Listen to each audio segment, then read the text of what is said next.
ಅನೆಸ್ಥೀಶಿಯಾ ಆಗಿದ ತಕ್ಷಣ ನಮಗೆ ಬಾಡಿಗೆ ಪೇನ್ ಏಕೆ ಗೊತ್ತಾಗುವುದಿಲ್ಲ ಅಂದ್ರೆ ಡಾಕ್ಟರ್ಸ್ ಕೈಯನ್ನು ಕಟ್ ಮಾಡಿದರೂ ಸಹ ಪೇನ್ ಎಂಬುದು ಗೊತ್ತಾಗುವುದಿಲ್ಲ.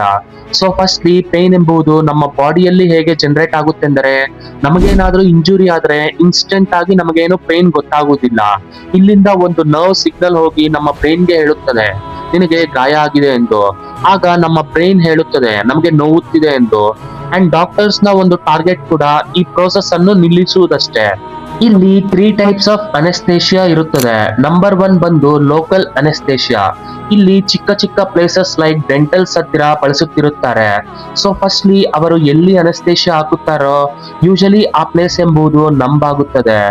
ಸೊ ಇಲ್ಲಿ ಬೇಸಿಕ್ ಆಗಿ ಏನು ನಡೆಯುತ್ತೆ ಅಂದರೆ ಇಲ್ಲಿ ಏನು ನಡೆಯುತ್ತಿದ್ದರೂ ಸಹ ನರ್ವ್ ಸಿಗ್ನಲ್ಸ್ ಬ್ರೈನ್ ಹತ್ತಿರ ಹೋಗುವುದಿಲ್ಲ.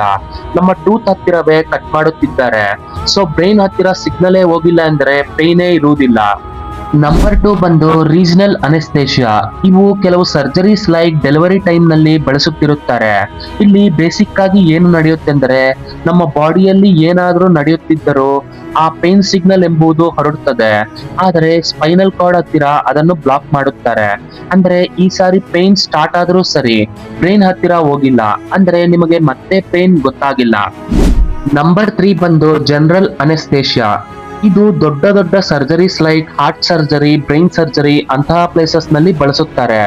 ಇಲ್ಲಿ ಏನು ಪ್ರೋಸೆಸ್ ಎಂದರೆ ಅವರು ಸಿಗ್ನಲ್ಸ್ ಅನ್ನು ಬ್ರೈನ್ ಹತ್ತಿರ ಹೋಗುವುದನ್ನು ನಿಲ್ಲಿಸುವುದಿಲ್ಲ, ಡೈರೆಕ್ಟ್ ಬ್ರೈನ್ ಅನ್ನೇ ನಿಲ್ಲಿಸುತ್ತಾರೆ. ಅಂದರೆ ನಾವು ಅನ್ಕಾನ್ಶಿಯಸ್ ಆಗಿ ಮಲಗಿರುತ್ತೇವೆ. ಸೊ ಎಷ್ಟು ಸಿಗ್ನಲ್ಸ್ ಬಂದರೂ ಬ್ರೈನ್ ರೆಸ್ಪಾಂಡ್ ಮಾಡುವುದಿಲ್ಲ. ಸೊ ಇದರಿಂದ ನಮಗೆ ಮತ್ತೆ ಪೇನ್ ಗೊತ್ತಾಗುವುದಿಲ್ಲ. ಸೊ ಇದರಿಂದ ನಮಗೆ ಗೊತ್ತಾಗುವುದೇನೆಂದರೆ ಪೇನ್ ಎಂಬುದು ನಮ್ಮ ಬಾಡಿಯಲ್ಲಿ ಸ್ಟಾರ್ಟ್ ಆಗುವುದಿಲ್ಲ, ನಮ್ಮ ಬ್ರೈನ್ ಅಲ್ಲಿ ಸ್ಟಾರ್ಟ್ ಆಗುತ್ತದೆ. ವಿಡಿಯೋ ಇಷ್ಟವಾದರೆ ಲೈಕ್ ಅಂತೂ ಮಾಡಿ.